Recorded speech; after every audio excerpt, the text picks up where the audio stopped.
What's up, everybody? Today we're going to be talking about the problem with pushing transgender ideology to children and teenagers.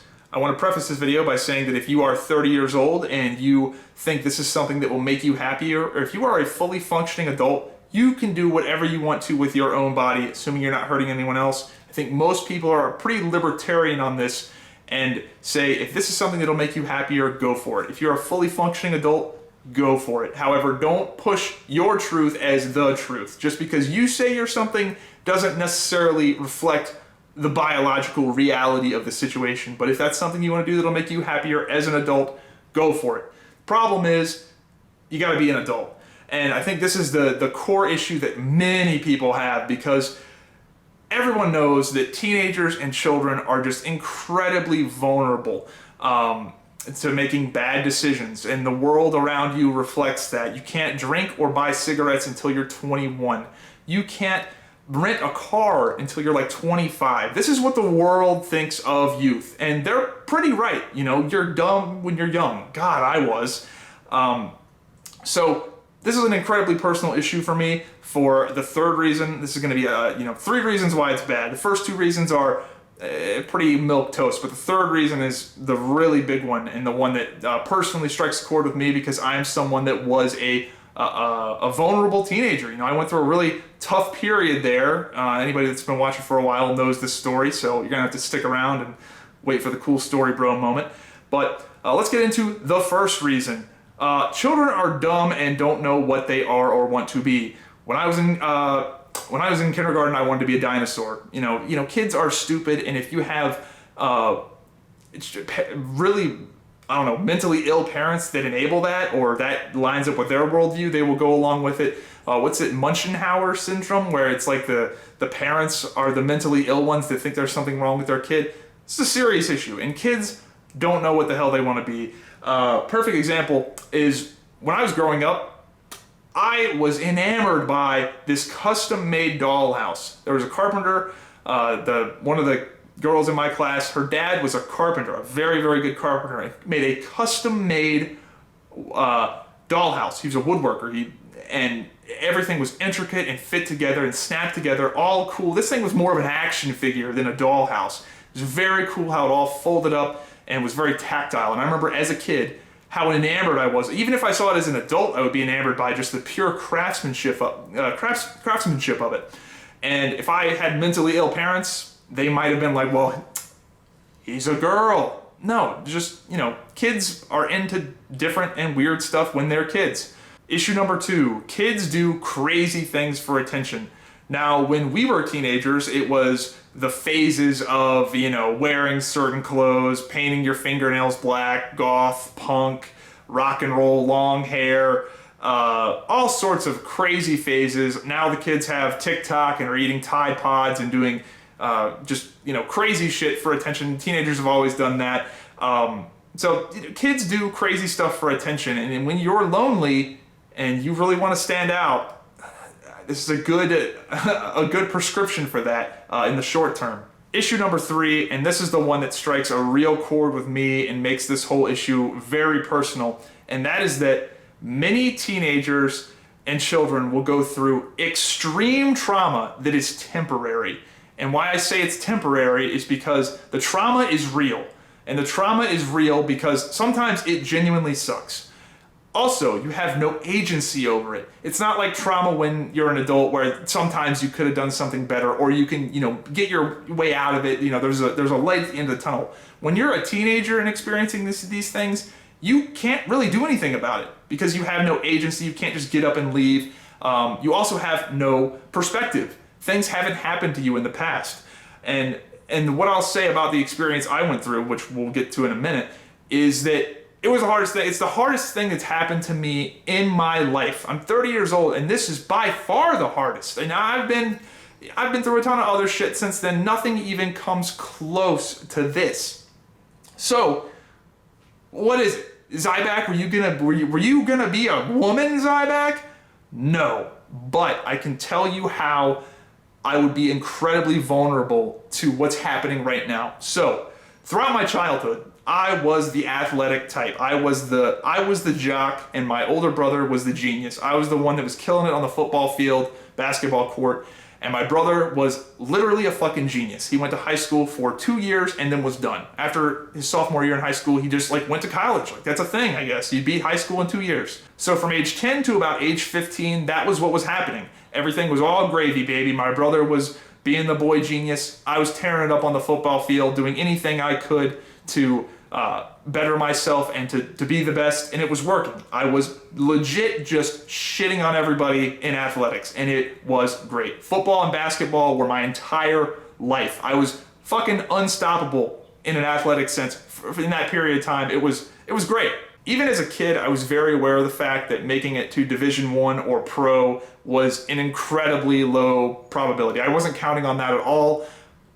So that even then I didn't have, delusions of grandeur. However, I ended up going to a youth pro football camp where you legit get coached by like NFL players, and all of the best Pop Warner football players in the country go to a few of these camps in the United States. So I go to that camp and I do very well at that camp. So I'm in a camp full of other kids that are also badasses, and I am being a badass. And at the end of the camp, they do an awards ceremony where they give out the awards for, top positions, top whatever. I end up winning top overall defensive player for my age group. And I gotta say, man, that moment, I have never in my life seen my dad more proud of me than in that moment. Graduating high school, I'm sure when I'm getting married soon, nothing will live up to that, because I mean, dude, your kid is the best at the place where all the best kids go. Dude, I have never, dude, he was just like, he was fucking Superman. His chest was all puffed out, had this big fucking shit-eating grin on his face. All the dads were coming up, is that your boy? Is that your boy? He was shaking hands with all the other dads, and the coaches and shit were talking to. I've never seen a man more proud in my life. I thought the award was neat. But what that did for him in that moment was, I'll never forget it. Like, that was just a great moment for me, just to see how much enjoyment he got out of that. So my delusions of grandeur of making it to the next level were kind of like, I won defensive player at that camp full of badass. Like this is now a possibility in my mind. Like, oh shit, maybe I can do this. So next summer, after that camp, busting my ass. I have a brand new motivation now to work super hard and get, be as good as I possibly can, because now I've seen that I have some real potential. So, bust my ass in the summer, working out, doing everything I can, diet, all that stuff on point. Coming to the next football season, and I'm not quite as good. Like, I'm not bad, but I'm not quite as good and not quite as dominant as I was in the past. And I'm like, that's weird. Like, it seems like everybody else sort of caught up to me a little bit. Still ahead, but everybody else kind of caught up. So I just assumed maybe I didn't work as hard as I thought I did. I'm gonna double down and go even harder. And I did. And then I come back the next season, and I'm coming back for, summer football camp, and all my, friends, they got beards, they've got leg hair, and I'm sitting there like, I don't have any of that. In fact, they started making fun of me for shaving my legs, even though I didn't. They would, Logan's got smoother legs than the girls. And what am I supposed to say? I fucking did. I had no body hair. I was a child now playing against men.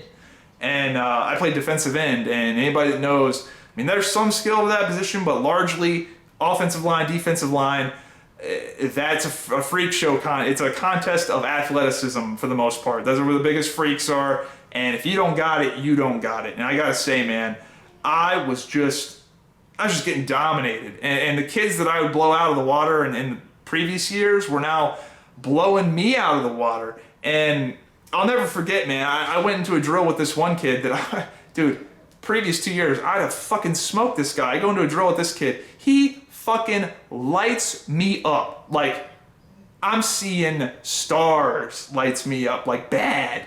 And I run off to the side and pretend like he didn't just fuck me up. And he comes over to me like nice, and he's like, "Hey man, you all right?"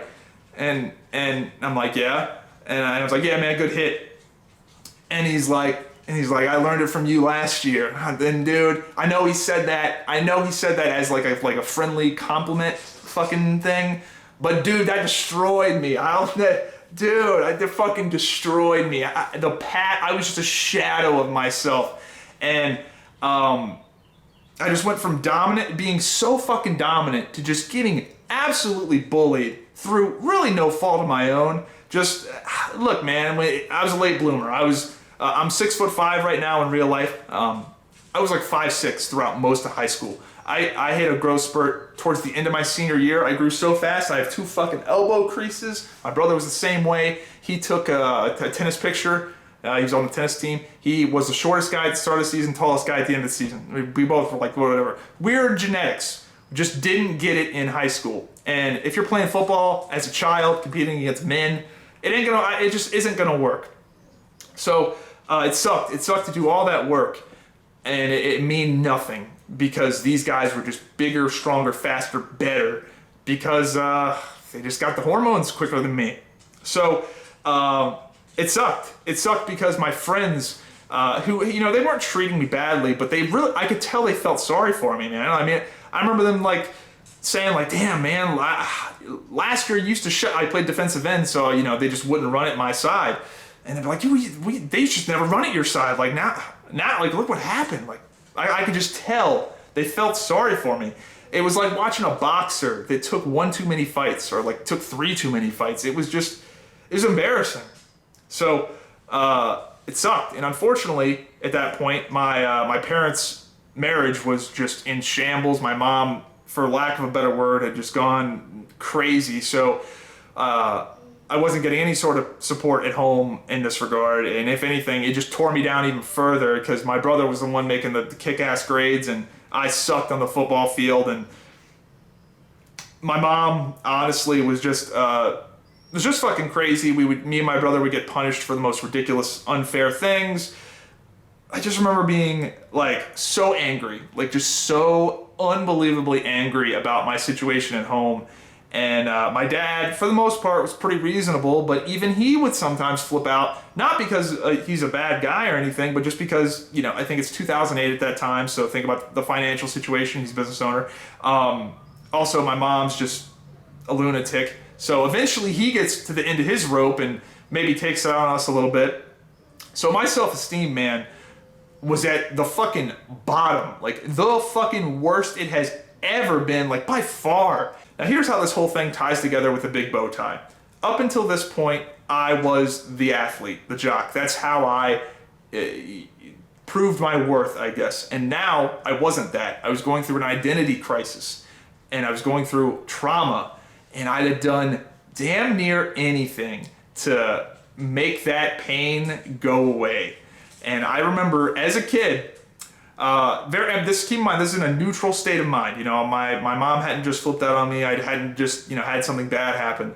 But I'm looking, I'm like watching TV or something, the remote dies, and I'm looking for AAA batteries. Going through the drawers, can't find them. And I see one of my dad's handguns in the drawer. And I just pick it up and I just hold it. I'm just sitting there holding this handgun, like seriously contemplating whether I want to fucking kill myself. And I'm in a neutral, like, if I wasn't, it scares me to fucking death, because if I wasn't in a neutral, like, imagine if I was angry or sad, sad at that time when I found that, and, it fucking freaks me out. But I'm sitting there just holding this thing, and thank God the thought ran through my head that, hey, you're almost 18, like, this is fleeting. Thank God that ran through my head. Because damn, I was fucking close, like way closer than anyone should ever get. And I don't know, and it sucked. Like, my life at that point really did fucking suck. I felt like a loser. My friends felt sorry for me. The only joy I really had, as sad as this sounds, was World of Warcraft, dude. World of Warcraft, I don't know, it kind of gave me a fucking reason to live. It made me, like, it was something fucking cool when everything else sucked. And unfortunately, my mom was literally, a phrase she said was, video games are the devil. She would, take all my shit away. At that point I was making my own money, so I bought my own computer thinking, you know, it's mine, she won't take it away. No, of course she took away my fucking shit that I bought, that I paid for. So, and again, that just fed into the fucking anger. Fuck, man, I was so goddamn angry at everything at that phase of my life. And I was just unhappy and angry and just didn't know, like, oh, it sucked. So, here's the thing, man. And if there are some teenagers watching this, like, it gets better. And there is no fucking magic antidote. Like, especially in your situation as a teenager where you just don't have the agency to like get up and move, or you just don't really have a lot of options to do shit. It sucks. It fucking sucks, but it will get better. Like eventually you just have the trump card of being 18 and you can do like, you go your own fucking way. But it got better. For me, it slowly got better. You know, my parents got a divorce, which was the big windfall of like, you know, some weight was lifted off my shoulders. And that let me breathe. And that was the start of the whole YouTube, Twitch thing that you see now that happened, it's been 12 years I've been doing this. But it still fucked me up. Like this shit really fucked me up. And when my parents got a divorce, I still held that grudge against my mom. Where like, I was like, you made my life fucking suck, so I'm gonna make yours suck. And I knew the divorce was fucking her up. So I just didn't talk to her. I was just like, you know what? I know that if I don't fucking talk to you and I don't answer your calls, it will hurt you. And I fucking did that. And I regret that. I really do regret that as an adult. But at the same time, fuck, dude, at the same time, man, oh, it was a really painful experience in my life. And even right now making this video, it is hard for me to just go, water under the bridge, happened a long time ago. Because I still remember just looking at that handgun going, damn, and being that close. So, man. So, how does this wrap into the transgender agenda? If you don't think that a teenager that's going, by the way, there's kids that go through worse than what I went through. I'm not saying my story is anywhere near as bad what's happening to other people. This is not an oppression Olympics. I'm not trying to say that I had it that fucking bad. There's kids that have it way worse than me.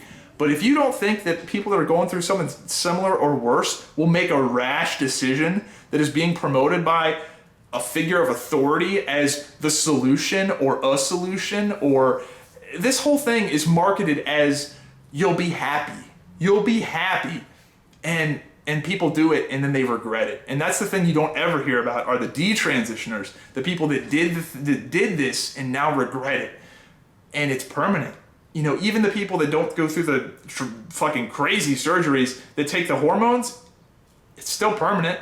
Like you are permanently altering your biochemistry when you do this shit. So, man, I feel like I really couldn't sell this point without telling my entire story of like, yeah, there are kids that really go through shit, and it's temporary. It's real trauma. But it's temporary.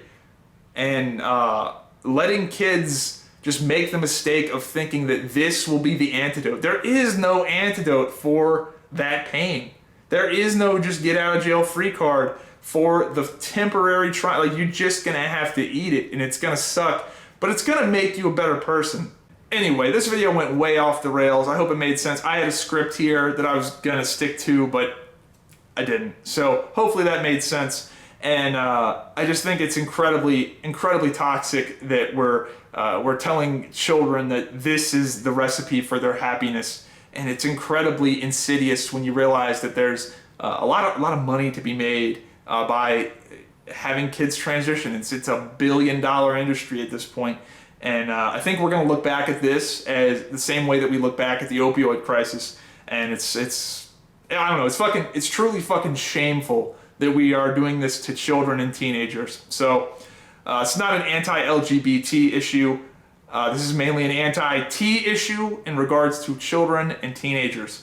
So yeah, that's what it is. Hope you enjoyed the video, and hope you found it useful. If there are any teenagers going through a tough time, the only advice I have for you is that it does get better, but it's not going to get better overnight, dude. It's probably going to suck for a while, and that's just what it is. But it'll make you better. It will. Trust me, it fucking will. So, That's it. Hope you enjoyed the video, and I'll see you next time. Have a good one.